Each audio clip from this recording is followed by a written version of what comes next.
বাংলাদেশে ক্রমশই অবনতিশীল নিরাপত্তা পরিস্থিতির প্রেক্ষাপটে সেদেশে কর্মরত সমস্ত ভারতীয় কূটনীতিকদের পরিবারের সদস্যদের ফিরিয়ে আনার সিদ্ধান্ত নিয়েছে ভারত।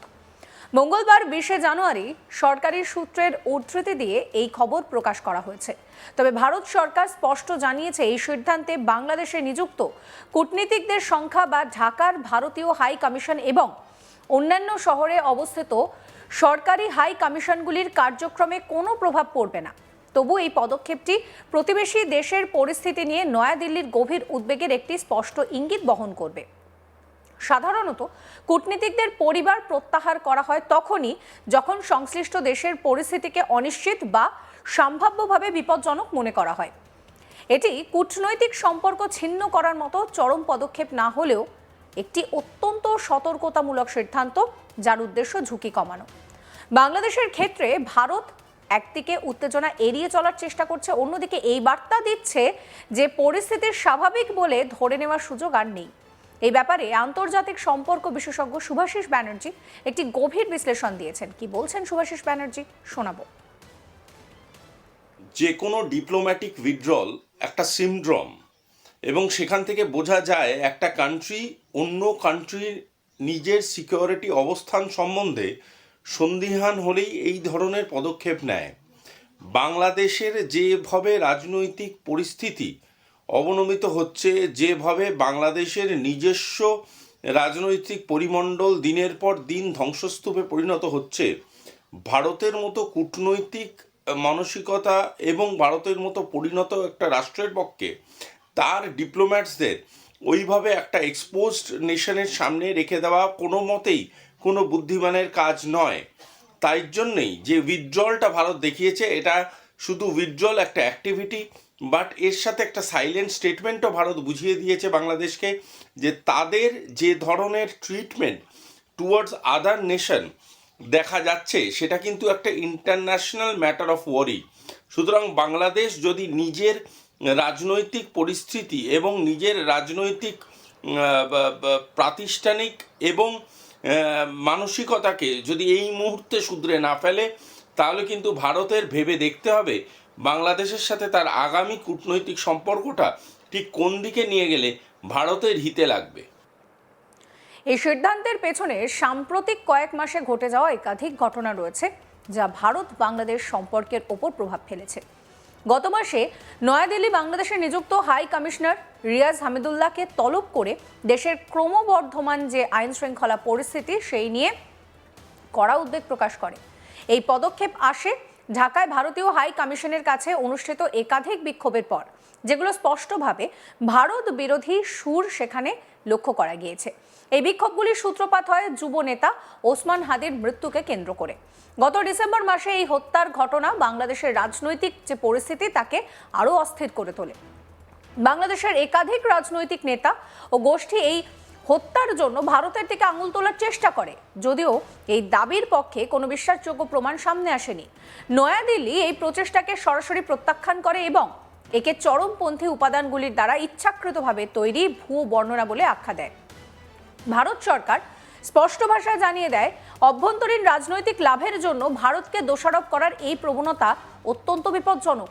এটি কেবল দ্বিপাক্ষিক সম্পর্কের ক্ষতি করে না, বরং বাংলাদেশে ভারতীয় স্বার্থ এবং কূটনৈতিক স্থাপনাগুলির নিরাপত্তাকেও ঝুঁকির মুখে ফেলে।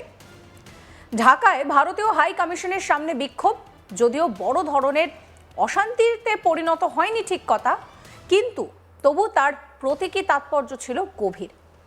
অস্থির সময় বিদেশি দূতাবাস ঘিরে আন্দোলন অতীতেও নানান বিপজ্জনক পরিস্থিতি ডেকে এনেছে। তবে ভারতের উদ্বেগের সবচেয়ে গুরুতর দিকটি হলো বাংলাদেশের সংখ্যালঘু সম্প্রদায়, বিশেষ করে হিন্দুদের উপরে ধারাবাহিক হামলার ঘটনা। এই বিষয়টি দুই দেশের সম্পর্ককে আরও জটিল করে তুলেছে। ওসমান হাদির হত্যার কয়েকদিনের মধ্যেই হিন্দু কারখানায় হিন্দু ধর্মের এক শ্রমিককে পিটিয়ে শেষ করা হয়।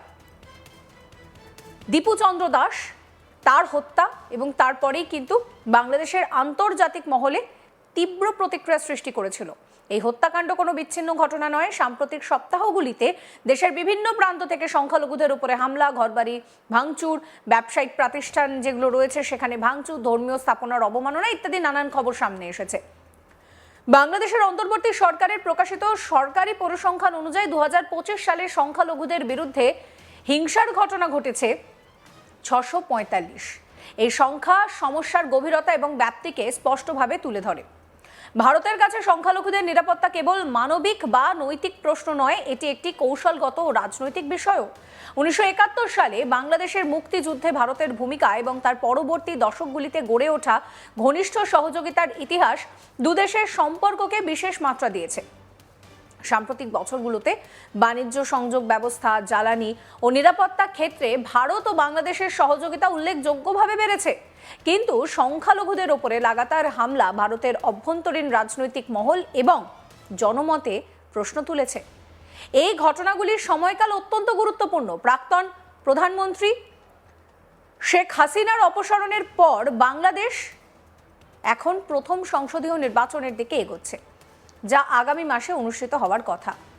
বাংলাদেশের ইতিহাসে নির্বাচন পূর্ব সময় প্রায়শই হিংসা, রাজনৈতিক সংঘর্ষ, ধর্মীয় মেরুকরণের সাক্ষী থেকেছে। এই উত্তপ্ত পরিবেশে সংখ্যালঘুরা বারবার নিশানা হয়েছে এবং একই সঙ্গে ভারতকে ঘিরে জাতীয়তাবাদী এবং আবেগপ্রবণ বক্তব্যও জোরালো হয়েছে। বাংলাদেশের অন্তর্বর্তী সরকারের সামনে এখন দ্বিমুখী চ্যালেঞ্জ। একদিকে আইন শৃঙ্খলা পরিস্থিতি পুনঃস্থাপন করা, অন্যদিকে একটি শান্তিপূর্ণ ও বিশ্বাসযোগ্য নির্বাচন নিশ্চিত করা। সংখ্যালঘুদের নিরাপত্তা এবং চরমপন্থী বর্ণনাকে নিয়ন্ত্রণে রাখতে সরকারের ভূমিকা ভারতের পাশাপাশি আন্তর্জাতিক মহলেও গভীরভাবে পর্যবেক্ষণ করা হচ্ছে। এই প্রেক্ষাপটে ভারতীয় কূটনীতিকদের পরিবার প্রত্যাহারকে সম্পূর্ণভাবে বিচ্ছিন্নতা নয়, বরং অনিশ্চয়তার মধ্যে ফেলে দেওয়ার একটি সতর্কমূলক পদক্ষেপ হিসেবেই দেখা যাচ্ছে। একই সঙ্গে ভারত পরিষ্কার করে বলেছে যে বাংলাদেশে তার কূটনৈতিক উপস্থিতি অটুট থাকবে। হাই কমিশন এবং সহকারী হাই কমিশনগুলির স্বাভাবিক কার্যক্রম চালু রাখাই হবে। এ নিয়ে আরও একবার শোনাবো আপনাদের কি বলছেন আন্তর্জাতিক সম্পর্ক বিশেষজ্ঞ শুভাশিস ব্যানার্জি। যে কোনো ডিপ্লোম্যাটিক উইথড্রল একটা সিমড্রম, এবং সেখান থেকে বোঝা যায় একটা কান্ট্রি অন্য কান্ট্রির নিজের সিকিউরিটি অবস্থান সম্বন্ধে সন্দিহান হলেই এই ধরনের পদক্ষেপ নেয়।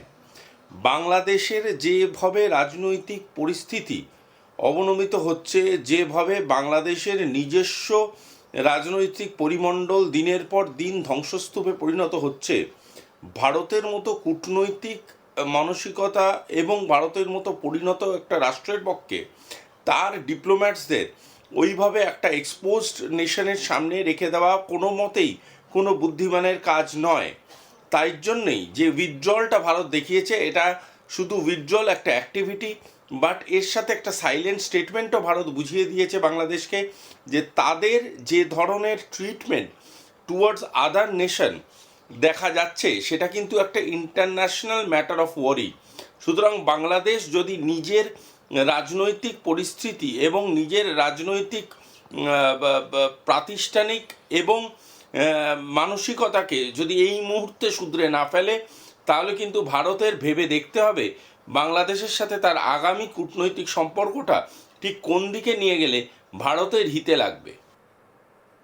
সমস্ত খবরের আপডেটের জন্য আপনাদের নজর থাকুক আজ তাক বাংলায়। চ্যানেলটিকে সাবস্ক্রাইব করতে ভুলবেন না।